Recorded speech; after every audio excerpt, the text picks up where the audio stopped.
Hello and welcome to SACN. আমি বুলবুলি, আমার সঙ্গে রয়েছেন the star former footballer of India Sanjay Majhi এবং another star former footballer of India Dulal Biswas. BSL সারা বাংলার সেরা ফুটবল বেঙ্গল সুপার লিগ চলছে অলরেডি, কিন্তু 4টে ম্যাচ হয়ে গেছে, তার মানে 8টা টিমই খেলে ফেলেছে। এবং মজার ব্যাপার যেটা সঞ্জয় দুলাল আমরা দেখতে পাচ্ছি সেটা হচ্ছে গোলের বন্যা। 8টা ম্যাচের শেষে আমরা দেখছি 15টা গোল হয়ে গেছে। এরকম গোল দেখতেই কিন্তু দর্শকরা মাঠে আসে এবং 4টে ম্যাচের শেষে এতগুলো গোল কিরকম লাগছে? না, অবভিয়াসলি হাওড়া ম্যাচটা যেটা দেখছিলাম আমরা প্রথম থেকে একটা আনসার্টেন একটা গোল করে ফেলেছিল মেদিনীপুর। বাট আমি যে খেলার যা মানে প্রাধান্য ছিল, গতিবিধি যা ছিল, তাতে আমি দুলালকেই বলছিলাম, তোমাকেও বলছিলাম যে যখন তোমার গোল শোধ হবে আলটিমেটলি রেজাল্টটা সেটাই রেজাল্ট হলো। দুটো পেনাল্টি এবং একটা গোল করলো, 3-1 হাওড়া জিতলো। খুব ভালো লাগছে যেটা যেটা যে মানুষ যখন খেলার মাঠে আসে গোল দেখবার জন্য, কেউ সুন্দর সুন্দর গোল দেখছি। এবং আমি দেখছিলাম যে এত ভালো গোল হয়েছে, মানে এত ভালো খেলা, যে ফুটবল খেলাটা যেভাবে আমরা ভেবেছিলাম যে বিএসএলটা সেইভাবে হবে না, কিন্তু যে বিএসএলের যা খেলা দেখছি, খেলা দেখে খুব মুগ্ধ হচ্ছি। এবং খেলা খুব ফাস্ট হচ্ছে, আপ অ্যান্ড ডাউন খেলা হচ্ছে, খুব ভালো লাগছে খেলার মধ্যে। এবং খেলার মধ্যে পরিকল্পিতভাবে আছে, থার্ড ম্যান ওয়াল হচ্ছে, মানে ট্যাকলিং হচ্ছে, গ্রাউন্ডে ফুটবল হচ্ছে, আপার ফুটবল খুব কম হচ্ছে, মানে প্ল্যানিংভাবেই ফুটবলটা যেটা ভেবেছিলাম সেটাই হচ্ছে, সেটাই ফুটবলটা খেলছে, ব্যাটও করেছে কিন্তু। এবং সারা বাংলাকে কিন্তু আমরা 8টা জোনে ভাগ করে ফেলেছি এবং এই 8টা জোনকে নিয়ে এক একটা টিম হয়েছে এবং বাংলার ফুটবলের রং বেগুনি বেগুনি ছটা ছড়িয়ে পড়েছে সারা ভারতবর্ষে। এখন নতুন ফুটবল জ্বর, বেগুনি জ্বর, বিএসএল সারা বাংলার সেরা ফুটবল। এবং আমরা দেখছি এখানে কোচের নামেও কিন্তু চমক রয়েছে।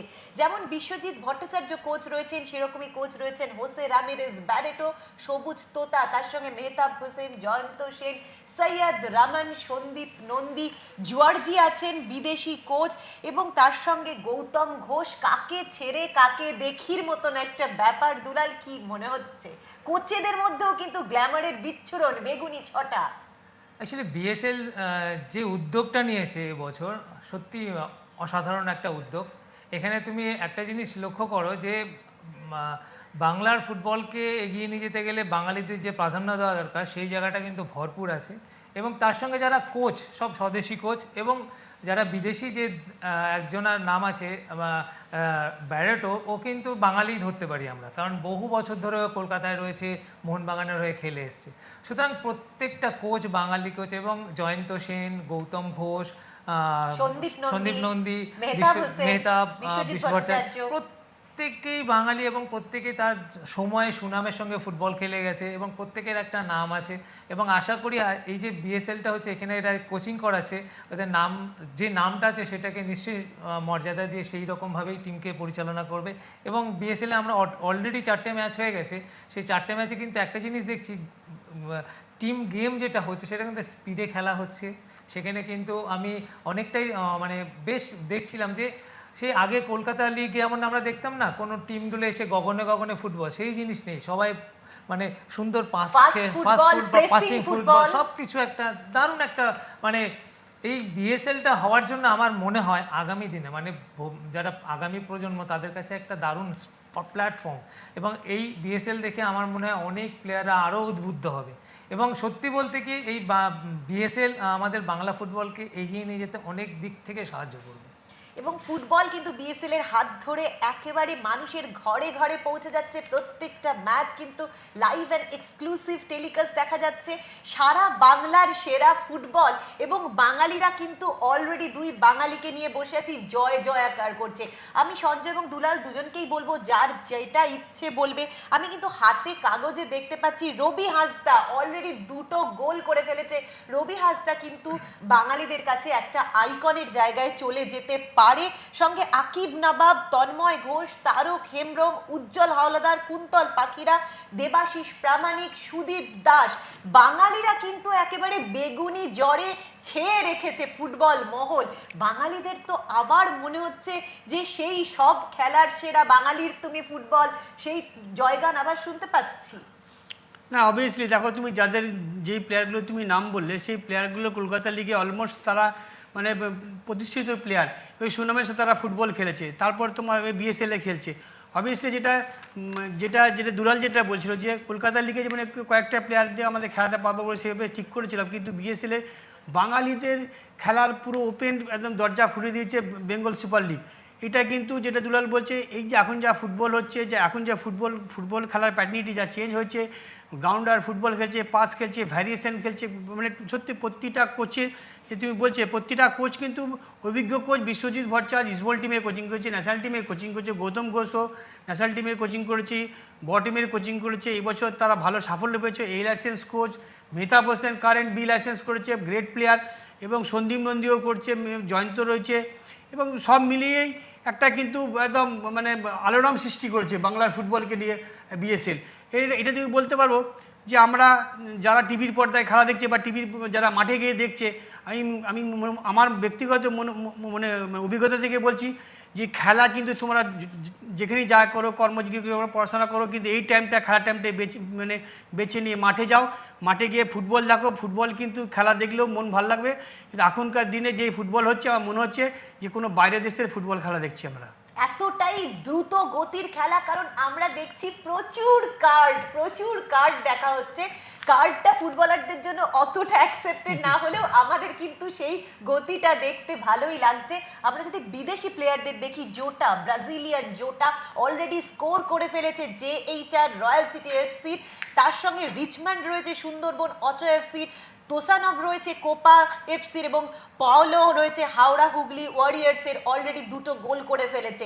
এদেরকে নিয়ে তুমি কি বলবে? এই যে বাঙালিদের সঙ্গে বা লোকাল ল্যাডদের সঙ্গে একটা ফরেন প্লেয়ারদের যে একটা সংমিশ্রণ, এটাও কি গতি আনছে খেলাতে? এখনো অবধি খেলাতে যে 4টে ম্যাচ হয়েছে তাতে যে বিদেশিরা খেলছে তারা কিন্তু ভালো পারফর্ম করছে, এবং আমরা একটা সময় দেখতাম কি কলকাতা লিগে যারা বিদেশিরা আসতো তারা বাঙালি প্লেয়ার যারা ছিল তাদের সঙ্গে দারুণভাবে মিশে গিয়ে ফুটবলটা একটা অন্য মাত্রায় নিয়ে যেত। আবার অনেক দিন পর সেই জিনিসটাই দেখছি যে এই বাঙালি ছেলেদের সঙ্গে যখন বিদেশিরা খেলছে তারা তাদেরটা উজাড় করে দিচ্ছে, যেমন তাদের সঙ্গে তাল মিলিয়ে কিন্তু বাঙালি ছেলেরাও তাদের সেই পাল্লা ভারী করে এগোচ্ছে। সুতরাং আমার মনে হয় এই তোমার বেঙ্গল সুপার লিগ যেটা হচ্ছে এটা সমস্ত প্লেয়ারকে উদ্বুদ্ধ করছে, এবং সমস্ত প্লেয়ারকে আরও নিজেদেরকে কি বলবো, শুধু বাংলা নয়, যাতে এরা এখানে খেলে ইন্ডিয়া টিমে যেতে পারে, এই রকম পারফরমেন্স কিন্তু প্রত্যেকে করছে। আমরা সবাই বলি না বাংলায় স্ট্রাইকার নেই, গোল করতে পারছে না, কিন্তু অলরেডি তুমি যদি দেখো যে 18টা গোল হয়ে গেছে, তার মধ্যে বাঙালি ছেলেরাই প্রায় 14-15টা গোল করে ফেলেছে। সুতরাং আমার দরকার হচ্ছে এক্সপোজার। আমি যদি এক্সপোজার না দিতে পারি তাহলে পরে আমি কিছুতেই প্লেয়ার তুলে আনতে পারবো না, এবং সেই জায়গাটা হচ্ছে বেঙ্গল সুপার লিগ, যেটাকে পুরো বাঙালি ছেলেদের এক্সপোজার দিচ্ছে, যেখান থেকে তারা নিজেদের ভবিষ্যৎ গড়তে পারবে। শুধু আমার মনে হয় এখানে কলকাতার লিগে যারা খেলেছে তাদেরকে কিন্তু এখানে চান্স পায়নি, এবং আমার মনে হয় বাইরে থেকেও ট্রায়াল করে অনেক প্লেয়ার, 2-1জন প্লেয়ার এখানে আছে। সুতরাং এটা একটা মানে অনেক সময় অনেক দূর দূরান্ত থেকে অনেক ছেলে হয়তো আসতে পারে না, কিন্তু তাদের ট্যালেন্ট আছে, সেই জায়গাটাকে খুঁজে বার করার জন্য কিন্তু বেঙ্গল সুপার। এই পয়েন্টেই আসবো, কিন্তু আজকের ম্যাচে কিন্তু পারফর্ম করেছে স্নেহময় ভূমিজ। বিএসএল এর ট্রায়াল থেকে কিন্তু স্নেহময় চান্স পেয়েছে জয়ন্ত সেনের টিম এফসি মেদিনীপুরে, এবং স্নেহময় কিন্তু আজকে পরিবর্ত প্লেয়ার বা সাবস্টিটিউট হয়ে নেমেছে। সুপার সাবের মতন 6টা তার মধ্যে দেখতে পাচ্ছি, যেটা দুলাল বলছিলেন, সঞ্জয়ের কাছেও আসবো। আমাদের একদম ঘরের ছেলে, তারা কিন্তু সেই হিসেবে সুযোগ পায় না। বিএসএল কিন্তু তাদের ট্রায়াল টিম নিয়ে, তাদের রিক্রুট টিম নিয়ে একেবারে ঘরে পৌঁছে যাচ্ছে, এবং সেখানকার ছেলেরা কিন্তু ট্রায়ালের মাধ্যমে এইভাবে খেলতে পারছে। এটাও কি একটা লোকাল প্রতিভা তুলে আনার জন্য বা মানুষের মধ্যে সেন্সেশন যে আমার ছেলেও পারে, আমিও পারি, আমার ভাইও পারে, এই একটা ব্যাপার না? যেটা অনেকে যখন বেঙ্গল সুপার লিগ শুরু হওয়ার আগে যেটা অনেকে মানুষের মধ্যে একটা কৌতূহল ছিল যে যেটা কীভাবে পরিকল্পনাভাবে করবে তারা, এবং আমরাও যখন মিটিং করেছিলাম তখন বলেছিলাম আমরা কলকাতা লিগের প্লেয়ারদের দিয়ে তাদেরকে খেলাবো 200টা প্লেয়ার স্কুটিনি করে, কিন্তু দেখা গেল বিএসএল টোটালটাই মানে একদম মানে একটা সারপ্রাইজ দিয়ে দিয়েছে আমাদেরকে, মানে ট্রায়াল দিয়ে যেসব ছেলেদের নিয়ে এসছে। এবং আমি বলবো বেঙ্গল সুপার লিগ যেটা করেছে যে নতুন প্রজন্মের একটা প্ল্যাটফর্ম তৈরি করা, যে প্ল্যাটফর্মটা দরকার ছিল বাংলার ফুটবলের প্লেয়ারদের জন্য, সেই প্ল্যাটফর্মটা তৈরি করে দিচ্ছে। এটার জন্য হ্যাটসঅপ টু একদম মানে জি বাংলা বা সোনার বাংলা যেসব চ্যানেল দেখাচ্ছে বা বিএসএল, কিন্তু এটার জন্য কিন্তু আগামী দিনে যেটা হয়, আগে ক্রিকেটের দিকে সব যে ছেলেমেয়েরা চলে যেত, এখন কিন্তু বেঙ্গল সুপার লিগ যা তৈরি করেছে, আমি বাজারে যাচ্ছি, দোকানে যাচ্ছি, অফিসে যাচ্ছি, সেখানে বলছে কিন্তু আমার ছেলেটা এবার মনে হচ্ছে খেলবে, কেন বেঙ্গল সুপার লিগ করছে। আর সবচেয়ে বড় যেটা দিচ্ছে মাস্টার টোপ করে দিচ্ছে, যেটা হচ্ছে আমাদের ব্র্যান্ড অ্যাম্বাসেডার। ব্র্যান্ড অ্যাম্বাসেডার এমন একজন, হেলোতাস ম্যাথুস এমন একজন ব্যক্তিত্ব, মানে ভাবা যায় না। এটা কিন্তু এটা মাস্টার টোপ খেলে দিয়ে চলে গেছে, দাদা সিক্সার করে দিচ্ছে, সেটাও একটা ফ্যাক্টর করেছে। তাছাড়া যে সমস্ত আমরা কোচেরা আছে, কোচেরাও তাদের যখন ক্যারিয়ার লাইফে, ফুটবল লাইফে, তারাও নিজের নামে তারা নিজের এরিয়ার মধ্যে, নিজের রাজ্যের মধ্যে এবং ভিন্ন দেশের মধ্যে তারা সুপার প্লেয়ার, এবং যারা কমেন্টেটিভ করছে তারা সিলেক্ট অল দ্য, মানে আমি কী বলবো, হোল আর টিমটা যেভাবে বেঙ্গল সুপার লিগ বেঁধে ফেলেছে, আপনি একটাও মানে বাইরের জিনিস পাবেন না। কিন্তু সেই জন্যই আজকে এটা ভালো জিনিস দেখতে পাচ্ছে, যেটা গোল দেখতে পাচ্ছে, মাঠে মানুষ দর্শক আসছে, একটা খুব সুন্দর একটা করছে, খেলার পর একটা পেনাল্টি শুট আউট করে দিচ্ছে, এন্টারটেনমেন্টের একটা খুব ভালো জিনিস এটা মানে একটা নতুন অভিনব একটা জিনিস দেখলাম, পেনাল্টি শুট আউট, মানুষ একটা বিশাল হই হল্লোড় করে মাঠ থেকে বাড়ি ফিরছে, এটাই তো দরকার। ফুটবলে এই উন্মাদনাটা ছিল না, আবার উন্মাদনা ফুটবলে মানুষ জেগে উঠেছে। এবং আমরা যেটা পেনাল্টি শুট আউট, মানে ফুটবলে কিন্তু গোল দেখতে চায় মানুষ, ফুটবলে যত বেশি গোল তত বেশি এন্টারটেনমেন্ট, তত বেশি মজা, তত বেশি অ্যাড্রিনালিন রাশ। তাই মূল সময়ের খেলার রেজাল্ট যাই হোক না কেন, পেনাল্টি শুট আউট থাকছে, এবং গোলকিপারকে যে প্রত্যেক মুহূর্তে টেস্ট করা হচ্ছে, এবং স্ট্রাইকারের জন্য এটা যে একটা টেস্টিং এর মতো হচ্ছে, দর্শকও কিন্তু সেই উত্তেজনাটা, উন্মাদনাটা ফিল করছে, তাই নয় কি? একদম, পেনাল্টি শুট আউটটা সত্যি একটা অভিনব জিনিস। এবং দেখো, যেহেতু এন্টারটেনমেন্ট, আমরা প্রত্যেকে না আনন্দ পেতে মাঠে আসে, যারা খেলা দেখতে আসে তারা ভালো খেলা, গোল দেখতে মাঠে আসে। সেই জায়গায় খেলার রেজাল্ট যাই হোক না কেন, তারপরে শেষে যে পেনাল্টি শুট আউটটা করেছে, এটা একটা অভিনব জিনিস। কারণ এটা মানুষের কাছে সিনেমায় যত বেশি হিরো ভিলেনকে মারবে, ততই তো সিনেমা চচ্চর করে টিকিট বিক্রি হবে। এখানে একটা জিনিস, প্রত্যেকটা ম্যাচের শেষে কিন্তু তুমি যারা পেনাল্টি শুট নিচ্ছে আর যারা গোলকিপার থাকছে, তারা প্রত্যেকেই নিজেকে জাজ করে নিতে পারছে যে কে কোন জায়গায় দাঁড়িয়ে আছে। এটা একটা ভালো ইয়ে তৈরি হয়েছে। দুর্দান্ত একটা সময় কাটালাম সঞ্জয় এবং দুলালের সঙ্গে, এবং আমি প্রত্যেক এসএসসিএন দর্শককে বলবো আরো বেশি করে সাবস্ক্রাইব করুন, সঙ্গে থাকুন। ফুটবল জড়ে বেগুনি, ফুটবল জড়ে কাঁপছি আমি, কাঁপছি আমরা। আমাদের স্টুডিওর রং বেগুনি, ফুটবলের রং এখন বেগুনি। আপনিও বেগুনি ফুটবল জড়ে আক্রান্ত হন, সঙ্গে থাকুন। বিএসএল এর সারা বাংলার সেরা ফুটবল লিগের সমস্ত খবরাখবর নিয়ে আসবো আমি প্রত্যেক মুহূর্তে। সঙ্গে থাকুন, এসএসসিএন এর কাঁপতে থাকুন, বেগুনি ফুটবল জড়ে বিএসএল।